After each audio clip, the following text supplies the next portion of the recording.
नमस्ते दोस्तों, क्या आपके घर में भी छिपकली आती है?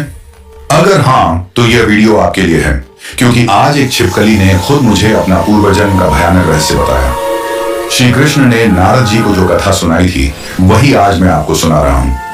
ये कथा उन स्त्रियों के लिए है जो पति को वश में करने के उपाय ढूंढती हैं, और उन पुरुषों के लिए भी जो पत्नी को दासी समझते हैं। अंत तक सुनिएगा, आपकी रोंगटे खड़े हो जाएंगे।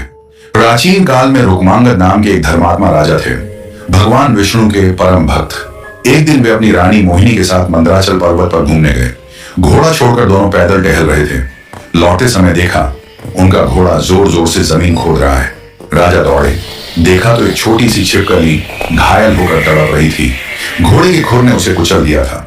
दयालु राजा ने कोमल पत्तों पर उसे उठाया, ठंडा पानी छिड़का और चमत्कार हुआ।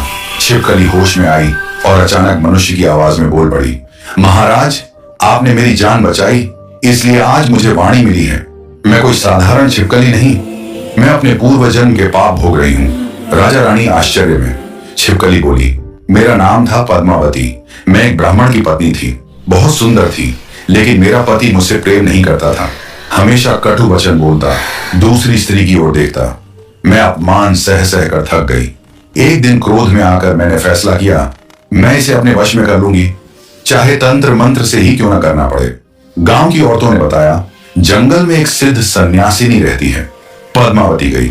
सन्यासिनी ने एक खतरनाक चूर्ण और लाल धागे का रक्षा सूत्र दिया। बोली, इसे दूध में मिलाकर पति को पिला दो, वह तुम्हारा गुलाम बन जाएगा। घर आई, शाम को दूध में चूर्ण मिलाया और पति को पिला दिया। पति ने जैसे ही दूध पिया, चेहरा पीला पड़ गया, पेट में जलन, शरीर में ज्वर। कुछ ही घंटों में क्षय रोग ने घेर लिया। गुप्तांग में भयानक घाव हो गया, कीड़े पड़ गए। वह तड़प तड़प कर मरने की कगार पर पहुंच गया। अंतिम समय में वह मेरे पैर पकड़कर रोया, मुझे माफ कर दो, अब मैं तेरा दास हूं, मुझे बचा लो। पद्मावती को पछतावा हुआ, फिर दौड़कर सन्यासिनी के पास गई।